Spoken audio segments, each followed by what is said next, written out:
আসসালামু আলাইকুম। বড় আপার লাইফস্টাইল থেকে আমি মাকসুদা বলছি। তো এই হলো আমাদের গ্রামের বাড়ি। আমার হাজবেন্ডকে নিয়ে, আমার মেয়েকে নিয়ে আজকে আমি একটা জায়গায় ঘুরতে যাব। তো সেই জায়গাটা তোমাদের সাথে শেয়ার করব, আর কি দেখতে যাব সেটাও তোমাদের সাথে শেয়ার করব। আর এটা হলো আমার এক দাদার বাড়ি, যার বাড়ির উপর দিয়েই যেতে হয়। তো একদম নিচা নিচা ভাবে ওই বেল, এগুলাই দেশি বেল বলা হয়, জাতি বেল, দেশি বেল যেটাই হোক, ঝুলে আছে। তো আমরা বের হচ্ছি এখন। এগুলো ধান ক্ষেত, আর আশেপাশে বিশাল জায়গা, পাশে একটা বিশাল পুকুর। আসলে গ্রামের পরিবেশ খুবই ভালো লাগে। আমি গ্রামে থেকেই বড় হয়েছি, খুব বেশি সময় ওখানে থাকিনি, তবে অর্ধেকটা সময় গ্রামেই থেকেছি, অর্ধেকটা সময় নানুর বাড়িতে থেকেছি। তো এইভাবেই আর কি চলা। তো আমার মেয়ে আর হাজবেন্ড ওরা দেখছিল। তো এই পাশে একটা বিশাল ভার্সিটি ছিল, এটা ভার্সিটি ছিল, পরে এটাকে কি করেছে নিজেও জানি না। আগে এটা ভার্সিটি ছিল, এখন সম্ভবত এটা একটা শিল্প কারখানা করে ফেলেছে। তো এই তো চারিপাশ, আর এগুলা জংলা ফুল, ঘাস ফুল। এই ঘাস ফুলগুলা কিন্তু ভীষণ ভালো লাগে দেখতে, ছোটবেলায় খুব খেলা করতাম। তো এই পাশে আবার ছোট জালা ক্ষেত। আর এখন ধান কাটা শেষ, তাই পুরো বন্ধের সাইডটা একদম খালি। ধান কাটা হয়ে গেছে, ধান তোলা হয়ে গেছে শীতের প্রথম দিক থেকেই।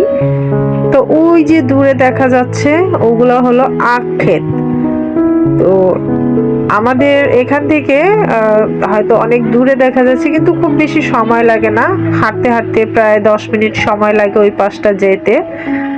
তো এই তো আপনাদের ভাই আর আমার মেয়ে হাঁটছে। আর ওই পর্যন্ত, একদম ওই কর্নার পর্যন্ত এগুলো সব কিন্তু আখ ক্ষেত। তো এই আঁকা বাঁকা হাল চাষ করা ক্ষেতের উপর দিয়ে হেঁটে যাচ্ছি, আমি তো বারবার পিছলে টিছলে পড়ে যাচ্ছি। তা আজকে আপনাদের সাথে এই আখের গুড় কিভাবে তৈরি করে সেটা দেখাবো। মানে আখ খেতেই আখের গুড় তৈরি করে, সেটাই আপনাদের সাথে শেয়ার করব। কথা বলতে বলতে আখ খেতে চলে এসেছি। এ দেখুন সাইডগুলো চিকন চিকন আখ। তো এগুলাকেই মেশিনের মাধ্যমে রসটা বের করে জাল করা হয়। তো আখ ক্ষেতের পাশ দিয়ে যাচ্ছিলাম, অনেকটা দূর হেঁটে এসেছি। আসলে আঁকা বাঁকা পথ দিয়ে আসতে একটু কষ্ট হয়। তো গত বছরে দেখেছিলাম, তো ভাবলাম এই বছর একটু আপনাদের সাথে শেয়ার করি। আমাদের এলাকাতেই হয়। তো আশেপাশে আখ ক্ষেত দিয়ে ভরপুর। তো এই দেখুন চারিপাশটা, এই মাঝখানটা কিন্তু আখ কাটা হয়ে গেছে। তো এগুলো আবার আরেকজনের ক্ষেত।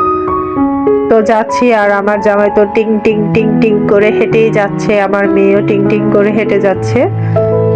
তো আমরা হাঁটতে হাঁটতে প্রায় রাস্তার পাশে চলে এসে, এই পাশে একটা মেইন রোড পাশে চলে এসেছি। তো এখন আমরা রাস্তায় উঠে যাব। তো অনেকটা পথ কিন্তু হাঁটা হয়ে গেছে আমাদের, অবশেষে রাস্তায় উঠলাম।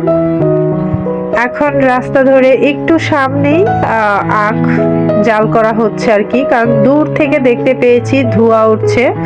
তো আখ খেতে ধোঁয়া ওঠা মানে আখ জাল করছে। সকাল থেকেই করছে, সকাল থেকেই বিক্রি হচ্ছে। তো আমরা একদম বিকেলে এসেছি, আজকে বাসায় চলে যাব। তো একদম রেডি হয়ে বের হয়েছি। এটা দেখা শেষ হলে আমরা একদম বাসায় গিয়ে বাড়ি চলে যাব। তো দেখুন এই যে চারিপাশটা আখ ক্ষেতের সাইডে আখ কাটছে, আর এখানেই চুলা বানিয়েছে। দেখুন চুলা, বিশাল বিশাল চুলা কিন্তু এগুলা, আর বিশাল বিশাল কড়াইয়ের মতো ওর মধ্যেই জাল করা হচ্ছে। তো এগুলো এই যে বিক্রি হয়ে গেছে প্রায়, তো আরো মানে তৈরি হচ্ছে আর বিক্রি করছে। এদিকে যারা কাজ করছে তারা বনরুটি এই মিঠার মধ্যে দিয়ে খাচ্ছে গুড়। তো এটা গুড় জাল করা হয়ে গেছে, মানে আমরা বিকাল টাইমে এসেছি, তো পুরোপুরি প্রসেসটা আর কি দেখা হয়নি। তো আমরা একদম লাস্ট পর্যায়ে এসেছি, আর কিছুক্ষণ পরে সন্ধ্যা নেমে আসবে। তো এই হাঁড়িটা জাল হয়েছে, দেখুন গুড়গুলা ঢালছে, কত সুন্দর গুড়। এগুলা আখের গুড়। তো এটা কিন্তু আরো গাঢ় হবে, এখন পাতলা আছে, এটা জমে নিচে শক্ত দানা দানা হবে আর উপরটা একটু ঝোলা ঝোলা থাকবে, মানে ঝোলা গুড়। তো কত সুন্দর দেখাচ্ছে দেখুন। আর গুড়টা কিন্তু এমনি সুন্দর হলো, কিভাবে বানায় ওগুলা দেখলে কোনোদিনও খাবেন না। এতটা মানে সব জিনিসই যদি বানাতে বা তৈরি করতে দেখেন কখনোই খাবেন না। তো আজকে সেই অভিজ্ঞতাটা হয়েছে, কিন্তু তারপরেও না খেয়ে তো আর যাবো না, কারণ বাইরের জিনিস কিন্তু এইসবের চেয়েও খারাপ জিনিস দিয়ে তৈরি করা হয়, আবার অনেক সময় ভালো করেও তৈরি করা হয়। তো এই তো গুড় জাল চলছে, তো এটা প্রায় জাল হয়ে এসেছে। তো এর মধ্যেই যে দেখতে পাচ্ছেন এইটার মধ্যে একটা যেই ময়লা মিশ্রণগুলো ঘাটছে, এটা একজনের কাছে জিজ্ঞেস করলাম, এটা নাকি শিমুল গাছের কষ, কিন্তু আদৌ তো কি আসলেই শিমুল গাছের কষ কিনা জানি না। এখানে আমি কিছু ছাবা ছাবা কিছু দেখছি, আর এগুলো মাটির নিচে ছিল। এটাকে উঠিয়ে এখন এই যে উপর থেকে যে গ্যান্ডারির রসগুলো নিয়েছে, আখের রসগুলো নিচে থেকে ছাকাগুলা তুলছে।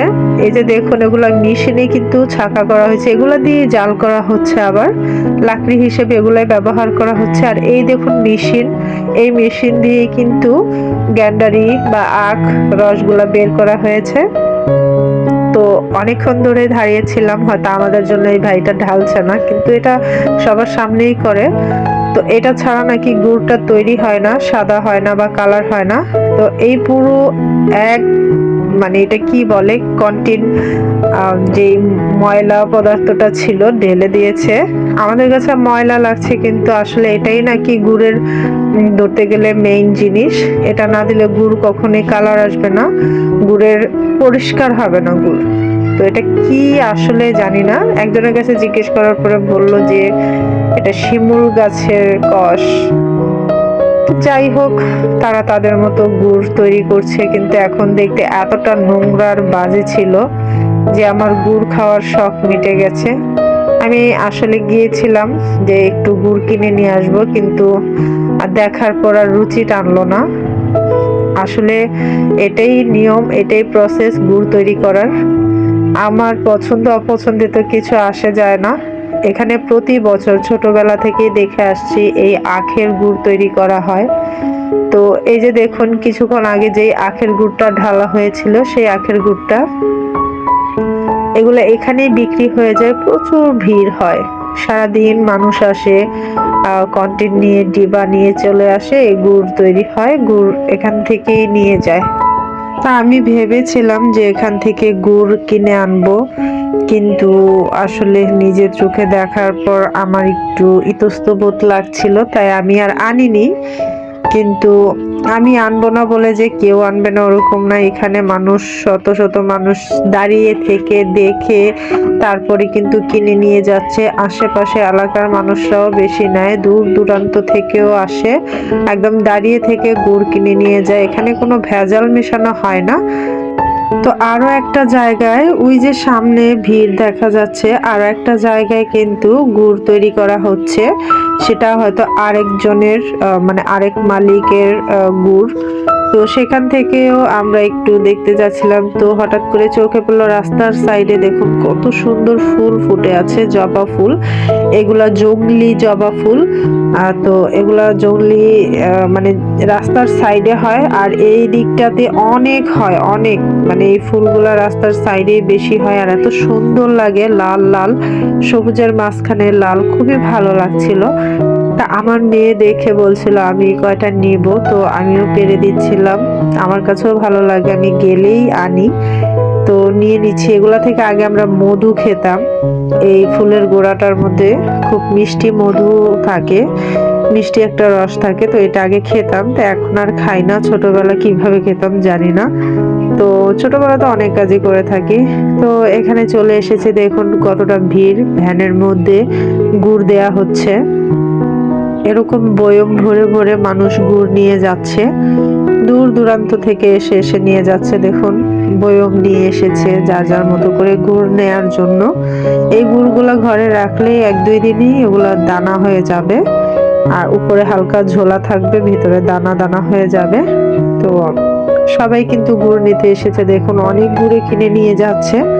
তো আমি দাঁড়িয়ে আবার দেখছিলাম। তো এদিকটা জাল করা শেষ, এগুলাই শেষ ছিল, অবশিষ্ট ছিল। তো দেখতেই পাচ্ছেন কতটা মানুষ, কত মানুষ এখানে। তো আসলে সব জিনিস বানানোরই একটা প্রসেস আছে। এদিকে কথা বলতে বলতে গুড় বানানো বা বেচা কেনা দেখতে দেখতে সময় প্রায় শেষের দিকে। আমাদের প্রায় বাসায় এখন যেতে হবে। সূর্যটা কিন্তু আস্তে আস্তে অস্তের দিকে চলে যাচ্ছে। তো এই দেখুন সূর্যি মামা একদম লাল হয়ে দেখা যাচ্ছিল। আসলে ক্যামেরায় কতটা বোঝা যাচ্ছে জানি না, কিন্তু বাস্তবে এটা দেখতে খুবই খুবই সামনাসামনি দেখতে খুবই সুন্দর ছিল। তো সূর্যটা অস্তে যাচ্ছে, সন্ধ্যার হয়ে যাচ্ছে। তো আমরা আবার সেই একই পথে ফিরে যাব। তো সূর্যটা আস্তে আস্তে অস্তে চলে যাচ্ছে। তো আমরা এখন বাসায় রওনা দেব।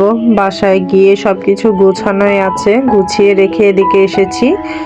শুধু আমার হাজবেন্ড গিয়ে একটু প্যান্ট মানে রেডি হবে, বাদ বাকি আমাদের রেডি হওয়াই আছে মেয়ের। আমার ছেলেও রেডি হয়ে আছে, বাসায় গিয়েই আমরা বেরিয়ে যাব।